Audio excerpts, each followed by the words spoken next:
탐사K는 되풀이되는 지적장애인 범죄와 재범을 막기 위한 대책을 연속 보도해드렸는데요. 처벌만으로는 재범을 막는 데 한계가 있다는 점이 드러났습니다. 그렇다면 지역사회에서 어떤 노력들이 필요할까요? 우리가 외면해온 지적장애. 마지막 순서에서는 당사자들이 처한 현실을 들여다보고 근본적인 해결책이 무엇인지 취재했습니다.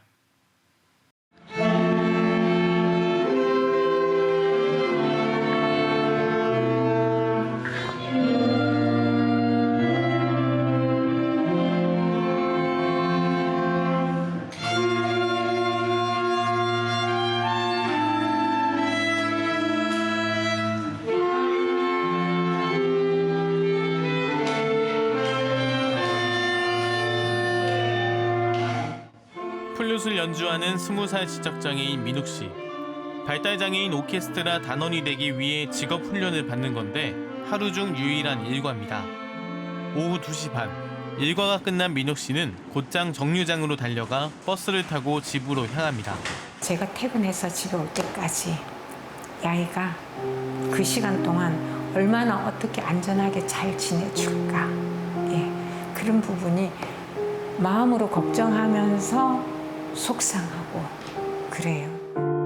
민욱 씨 어머니는 최근 시청에서 벌어진 지적장애인 간 폭행 사건을 접하면서 혹여 민욱 씨가 피해자나 가해자가 되진 않을지 걱정됩니다. 지켜야 될 어떤 도덕적인 거, 그러면 아니면 내가 피해가야 될 사회적인 위험 요소, 이 부분이 전혀 인지가 안 돼요. 어엿한 성인이 됐지만 지적 능력은 5살에 멈춰 있는 민욱 씨. 주민등록증 발급 시기가 됐을 때부터 매일 걱정했어요. 학교 울타리에서 이렇게 보호받던 모든 것들이 끝났다는 거.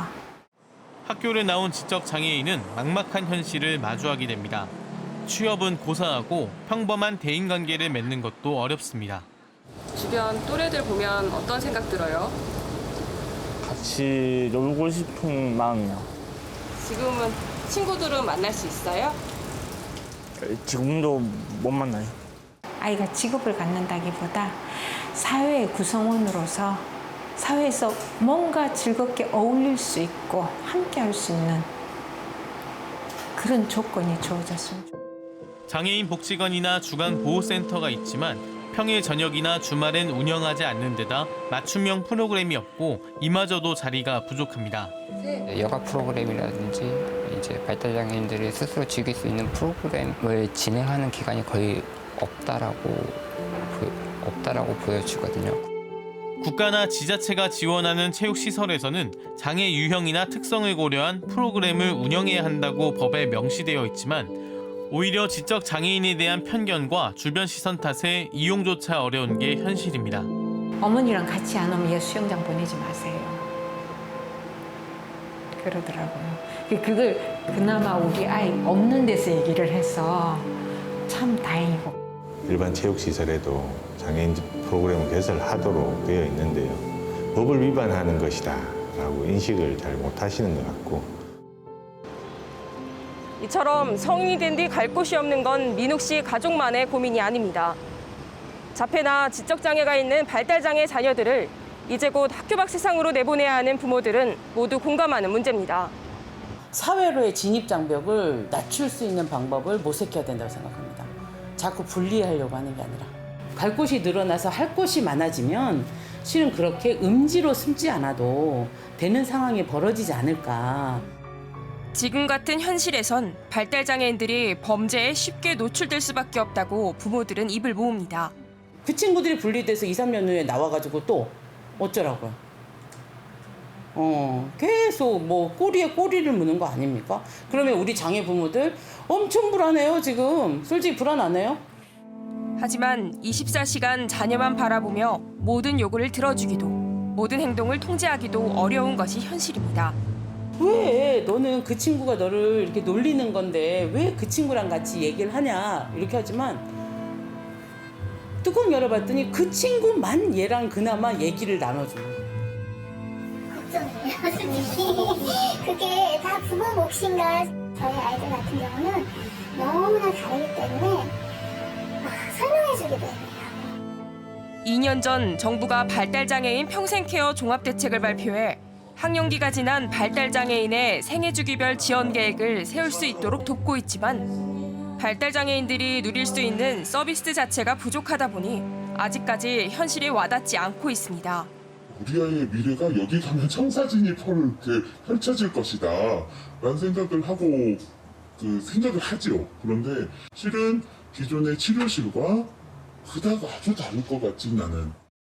다양화되어 있어야 되는데 지금 상황에서 공급자 위주의 서비스 전달 체계이기 때문에 서비스의 양, 종류가 상당히 적은 게 사실이고요. 이마저도 부모의 관심이 없으면 지원 대상이 되기도 어렵습니다. 학교를 졸업하게 되면 이 사람에 관한 모든 것들이 다 이렇게 연결이 바로바로 되면 좋겠지만 아직은 그런 시스템이 사실 되지 않고요. 사건이 진행되고 반복되게 일어나서야 알게 되는 이런 사건도 참 안타깝긴 한데 체계적인 지원망이 아직은 구축되지 않은 상황에서 발달장애인 당사자 중심의 자조모임 확대로 문제를 풀어가야 한다는 목소리도 나옵니다. 비슷한 처지에 놓인 성인 발달장애인들이 함께 모여 하고 싶은 것을 스스로 선택하고 지역사회 안에서 누릴 수 있도록 유도하는 건데 이미 활발하게 추진하는 곳도 있습니다. 보통 발달장애 친구들은 고등학교 졸업하고 나면 친구가 없습니다. 이 친구들이 사회에서 오래 살려면 직장만 문제가 아니고 그다음에 삶의 질도 참 중요하겠다 해서 그 방법으로 이제 친구를 만들어주고 함께 산책을 하거나 노래를 부르기도 하고 주말엔 여행을 떠나는 자조모임. 대구 지역의 이 자조모임엔 20살부터 39살까지 발달장애인 60여 명이 참여하는데 재능봉사에 나선 특수학교 교사나 대학생들이 울타리 역할을 해줍니다. 직업을 구해주고 수용을 하고 이런 것보다는 친구들이 인격적인 삶의 질에서 고민을 해서 확대를 했으면 좋겠습니다. 제주에서도 부모 위주의 모임은 꾸려져 왔지만 당사자들이 주체적으로 참여하는 자조 모임은 부족한 게 현실입니다. 앞으로는 이제 자조 모임의 중요성에 대해서 국가나 지자체가 인식하고 있고 거기에 관련 지원책을 마련하려고. 결국 관건은 복지 체계가 공급자 중심이 아닌 당사자 중심이어야 한다는 겁니다. 현재 제주도가 도내 3,800여 명에 달하는 발달장애인들을 위해 건립하고 있는 발달장애인 종합복지관은 아직 구체적인 운영 방향이 정해지지 않은 상태. 기존 복지관들과 크게 다르지 않다면 효과를 기대하기 어렵다는 게 부모들 걱정인 만큼 이들의 요구를 반영한 내실 있는 운영이 요구되고 있습니다.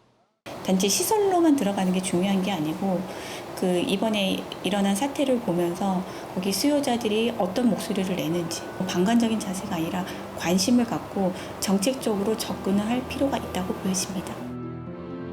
우리 사회의 약자이면서도 사회의 외면 속에 도심 속에서 떠돌고 있는 발달 장애인들.